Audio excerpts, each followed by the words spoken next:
നമസ്കാരം. ഇൻഫർമേഷൻ മീഡിയയുടെ പുതിയൊരു വീഡിയോസിലേക്ക് എല്ലാ കൂട്ടുകാർക്കും ഒരിക്കൽ കൂടി സ്വാഗതം.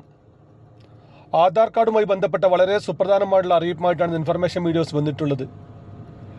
ആധാർ കാർഡിൽ നിർബന്ധമായും ചെയ്യേണ്ട 3 കാര്യങ്ങളെക്കുറിച്ചും അതുപോലെ തന്നെ ആധാർ കാർഡ് അപ്ഡേറ്റ് ചെയ്തതിന് ശേഷം അതല്ലെങ്കിൽ പേരോ ഫോട്ടോ മാറ്റിയതിന് ശേഷം പുതിയ ആധാർ കാർഡ് പോസ്റ്റ് വഴി ലഭിക്കാത്ത ആളുകൾ ചെയ്യേണ്ട കാര്യങ്ങളെക്കുറിച്ചുമെല്ലാം വളരെ വിശദമായി നോക്കാം. അതിനു മുന്നോടിയായി ഇൻഫർമേഷൻ വീഡിയോയുടെ വീഡിയോസ് നിങ്ങൾ ആദ്യമായിട്ടാണ് കാണുന്നതെങ്കിൽ ചാനൽ സബ്സ്ക്രൈബ് ചെയ്യാൻ മറക്കരുത്. നമ്മുടെ ഈ ചാനലിൽ ഒരു തരത്തിലുള്ള മതപരമായ കാര്യങ്ങൾ, രാഷ്ട്രീയപരമായ കാര്യങ്ങളൊന്നും വരുന്നതല്ല. ഗവൺമെൻറ്റിൽ നിന്ന് ലഭിക്കുന്ന സേവനങ്ങൾ, ആനുകൂല്യങ്ങൾ, അറിയിപ്പുകൾ എന്നിവയെക്കുറിച്ച് മാത്രമായിരിക്കും വീഡിയോസുകൾ വരുന്നത്. ശ്രദ്ധിക്കുക, ഗവൺമെൻറ് സേവനങ്ങളും അറിയിപ്പുകളും എപ്പോൾ വേണമെങ്കിലും പുതിയ മാറ്റങ്ങൾ വരാം. യൂട്യൂബിലാണ് നിങ്ങൾ വീഡിയോ കാണുന്നെങ്കിൽ ചാനൽ ഇപ്പോൾ തന്നെ സബ്സ്ക്രൈബ് ചെയ്ത് മറ്റു കൂട്ടുകാർക്ക് ഷെയർ ചെയ്ത് കൊടുക്കുക. ഫേസ്ബുക്കിലാണ് കാണുന്നെങ്കിൽ ചാനൽ ഫോളോ ചെയ്ത് കൂടി വെക്കുക. ആദ്യം നമ്മൾ നോക്കാൻ പോകുന്നത്, നമ്മൾ ഒരുപാട് സമയത്ത് നമ്മൾ ആധാർ കാർഡ് അപ്ഡേറ്റ് ചെയ്തിട്ടുണ്ടാകാം. ചിലപ്പോൾ നമ്മുടെ പേര് മാറ്റാൻ, ഫോൺ നമ്പർ ആഡ് ചെയ്യാൻ, അങ്ങനെ പല കാര്യങ്ങൾക്കും നമ്മുടെ ആധാർ കാർഡ് അപ്ഡേറ്റ് ചെയ്തിട്ടുണ്ടാകാം. എന്നാൽ അന്നൊന്നും നമുക്ക് പോസ്റ്റിൽ പോയി സാധനം വരാത്ത ഒരുപാട് ആളുകളുണ്ട്. നമ്മൾ പലപ്പോഴും ചെയ്യുന്നത് അക്ഷയ കേന്ദ്രങ്ങളിൽ നിന്നും നമ്മൾ 100 രൂപ കൊടുത്തൊരു കാർഡ് ആക്കുകയാണ്. പക്ഷേ അതിൻ്റെ QR കോഡ് സ്കാൻ ചെയ്യാനോ മറ്റു കാര്യങ്ങൾക്ക് നമുക്ക് ഉപയോഗിക്കാൻ സാധിക്കുകയില്ല. പോസ്റ്റിൽ വഴി വരുന്ന കാർഡിൽ മാത്രമാണ് നമുക്ക് അതിനുള്ള സൗകര്യം ഉണ്ടാവുക. എങ്ങനെയാണ് പോസ്റ്റിൽ വഴി കാർഡ് വരുന്നതെന്ന് നോക്കാം. നമ്മളൊരു ആധാർ കാർഡ് അപ്ഡേറ്റ് ചെയ്ത് കഴിഞ്ഞാൽ അപ്പോൾ തന്നെ നമ്മൾ അത് പോസ്റ്റിൽ ചെയ്യാനുള്ള പണം കൂടി നമ്മൾ ചെറിയ രൂപത്തിൽ നമ്മൾ അടക്കുന്നുണ്ട്. എന്നാൽ ഒട്ടുമിക്ക ആൾക്കാർക്കും ഈ ഒരു പോസ്റ്റൽ സൗകര്യം ലഭിക്കാറില്ല. അതിന് 2 കാര്യങ്ങളാണ് അതിന് സാധാരണ സംഭവിക്കാറ്.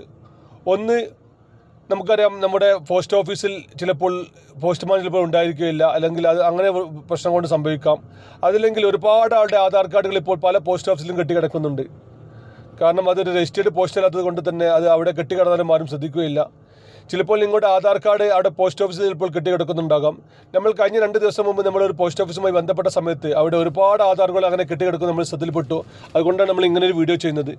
നിങ്ങൾക്ക് ഇങ്ങനെ ആധാർ കാർഡ് അപ്ഡേറ്റ് ചെയ്തതിന് ശേഷം പോസ്റ്റ് വഴി ലഭിച്ച ആളുകൾ എസ് എന്നും ഇല്ലാത്ത ആളുകൾ നോ എന്നും കമൻറ്റ് ചെയ്യാനും മറക്കരുത്.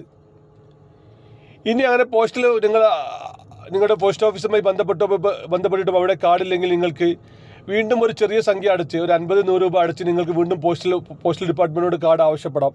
അങ്ങനെ ചെയ്ത് കഴിഞ്ഞാൽ നമുക്കത് സ്പീഡ് പോസ്റ്റായി ലഭിക്കും. അത് നമ്മുടെ കൈകൾ നേരിട്ട് തന്നെ എത്തുമെന്ന് നമുക്ക് ഉറപ്പാണ്. ആധാറിൻ്റെ സൈറ്റിൽ കയറി നമുക്ക് 2 രൂപത്തിലുള്ള, ഒന്നുകിൽ നമുക്ക് ATM കാർഡ് രൂപത്തിലുള്ള ചിപ്പുള്ള കാർഡ് വഴി ഓർഡർ ചെയ്യാം. അതല്ലെങ്കിൽ നമ്മൾ കണ്ടുവരുന്ന പേപ്പർ പ്രിൻറ്റിങ്ങുള്ള കാർഡ് വഴി നമുക്ക് പോസ്റ്റിൽ വഴി റിക്വസ്റ്റ് കൊടുക്കാം. 100 രൂപ 50 രൂപ മാത്രമാണ് ഇത് ചാർജ് ഈടാക്കുന്നത്. വളരെ കുറഞ്ഞ ചാർജ് മാത്രമേ ഉള്ളൂ. അങ്ങനെ ചെയ്ത് കഴിഞ്ഞാൽ നമുക്കത് പോസ്റ്റിൽ വഴി ലഭിക്കുകയും പെട്ടെന്ന് തന്നെ ലഭിക്കുകയും ചെയ്യും. ഇനി നമ്മൾ നോക്കാൻ പോകുന്ന ആധാർ കാർഡ് ശ്രദ്ധിക്കേണ്ട മറ്റ് 3 കാര്യങ്ങളാണ്. നമുക്കറിയാം, ഈ ജൂൺ മാസത്തിൽ നമ്മുടെ കുട്ടികളുടെ സ്കൂൾ തുറക്കുകയാണ്. നമ്മൾ ചെറിയ കുട്ടികൾക്ക് എടുത്ത ആധാർ കാർഡ് വെച്ചുകൊണ്ടാണ് പല കുട്ടികളും ഇപ്പോഴും ആധാർ കാർഡാണ് ഉപയോഗിക്കുന്നത്. ഒരു കാര്യം പ്രത്യേകം ശ്രദ്ധിക്കുക, നമ്മൾ 5 വയസ്സിന് മുമ്പ് എടുത്ത ആധാർ കാർഡ് ആണെങ്കിൽ കുട്ടിക്ക് എന്നാണോ 5 വയസ്സ് കഴിഞ്ഞത് അതിനുശേഷം ആധാർ കാർഡ് ഇൻവാലിഡ് ആയിട്ടായിരിക്കും കാണിക്കുക. പല കാര്യങ്ങൾക്കും ആധാറുമായി ബന്ധപ്പെട്ട പല കാര്യങ്ങൾക്കും നമുക്ക് ബുദ്ധിമുട്ട് അനുഭവപ്പെട്ടേക്കാം. ഉദാഹരണത്തിന്, നമ്മൾ റേഷൻ കടയിൽ പോയി സാധനങ്ങൾ വാങ്ങുകയാണെങ്കിൽ, അതല്ലെങ്കിൽ കുട്ടികളുടെ സ്കോളർഷിപ്പുമായി ബന്ധപ്പെട്ട വിഷയങ്ങളിൽ, മറ്റ് സംസ്ഥാനങ്ങൾക്ക് പോയി പഠിക്കുന്ന സ്കോളർഷിപ്പുകൾ, അങ്ങനെ പല കാര്യങ്ങൾക്കും കുട്ടികൾക്ക് ഇത് ബുദ്ധിമുട്ട് അനുഭവപ്പെട്ടേക്കാം. അതുകൊണ്ട് തന്നെ 5 വയസ്സിന് മുമ്പ് എടുത്ത ആധാർ കാർഡ് ആണെങ്കിൽ നിർബന്ധമായിട്ടും ഒന്ന് അപ്ഡേറ്റ് ചെയ്യുക. അതുപോലെ തന്നെ ഇങ്ങനെ 5 വയസ്സിന് ശേഷം എടുത്ത ആധാർ കാർഡ് അപ്ഡേറ്റ് ചെയ്തതിന് ശേഷം ആ കുട്ടിക്ക് 15 വയസ്സ് എന്നാണ് ആവുന്നത്, ആ 15 വയസ്സാകുമ്പോൾ ഒന്നുകൂടി അപ്ഡേറ്റ് ചെയ്യണം. നമുക്കറിയാം, ഈ 10ാം ക്ലാസ് കഴിഞ്ഞ കുട്ടികൾക്കായിരിക്കും ഈ അപ്ഡേഷൻ ഉണ്ടായിരിക്കുക. ഇങ്ങനെ അപ്ഡേറ്റ് ചെയ്യാത്ത ആധാർ കാർഡുമായി നമുക്ക് +1 അഡ്മിഷൻ അടക്കമുള്ള കാര്യങ്ങൾക്ക്, അതുപോലെ തന്നെ കുട്ടികളുടെ സ്കോളർഷിപ്പിന്, മറ്റ് കോളേജുകളുടെ അഡ്മിഷൻ സംബന്ധമായിട്ടുള്ള കാര്യങ്ങൾക്കെല്ലാം ഇങ്ങനെ ബുദ്ധിമുട്ടുകൾ അനുഭവപ്പെട്ടേക്കാം. ഇപ്പോൾ ആധാർ കാർഡ് ഫുൾ എല്ലാ കാര്യങ്ങളും ഓൺലൈൻ വഴിയാണ് നടക്കുന്നത്. അതുകൊണ്ട് തന്നെ ആധാർ കാർഡിൽ ചെറിയ പ്രശ്നങ്ങൾ പോലും നമുക്ക് ബുദ്ധിമുട്ടാവും. നിർബന്ധമായിട്ടും ആധാർ കാർഡ് അപ്ഡേറ്റ് ചെയ്യുക. അതിന് വളരെ 50 രൂപ 100 രൂപ മാത്രമാണ് അതിന് ചാർജ് ഉള്ളൂ. പ്രത്യേകിച്ച് രേഖയുടെയും ആവശ്യമില്ല. ആധാർ കാർഡ് ആരുടെ പേരിലാണ് ആധാർ കാർഡ് അവർ നേരിട്ട് അക്ഷയ കേന്ദ്രങ്ങളിൽ ചെന്നാൽ മതി. പെട്ടെന്ന് തന്നെ അത് അപ്ഡേറ്റ് ആവും. അപ്ഡേറ്റ് ചെയ്ത് കഴിഞ്ഞാൽ നമുക്ക് പോസ്റ്റിൽ പോയി കാർഡ് ലഭിക്കും. ഈ ലഭിക്കാത്ത ആളുകൾ നമ്മൾ താഴെ പറഞ്ഞതുപോലെ തന്നെ ഇങ്ങനെയുള്ള കാര്യങ്ങൾ കൂടി ചെയ്ത് കഴിഞ്ഞാൽ അവർക്കും പിന്നീട് കാർഡ് ലഭിക്കുന്നതാണ്. അതുപോലെ തന്നെ ഇപ്പോഴും ഒരുപാട് ആളുകൾ ആധാർ കാർഡിൽ മൊബൈൽ നമ്പർ ലിങ്ക് ചെയ്യാത്ത ഒരുപാട് ആളുകളുണ്ട്. സർക്കാരിൻ്റെ പല സേവനങ്ങൾക്കും ഇപ്പോൾ മൊബൈൽ നമ്പർ നമുക്ക് കൊടുക്കാൻ സാധിക്കുകയില്ല. ആധാർ കാർഡ് ലിങ്ക് ചെയ്ത ഫോണിലേക്ക് ഓട്ടോമാറ്റിക്കായി OTP വരികയാണ് ചെയ്യുന്നത്. അതുകൊണ്ട് തന്നെ ആധാർ കാർഡിൽ മൊബൈൽ നമ്പർ ലിങ്ക് ചെയ്യുക. അതുപോലെ തന്നെ പ്രവാസികളായ ആളുകളാണെങ്കിൽ ആധാർ കാർഡിൽ Gmail ID കൂടി കൊടുക്കുക.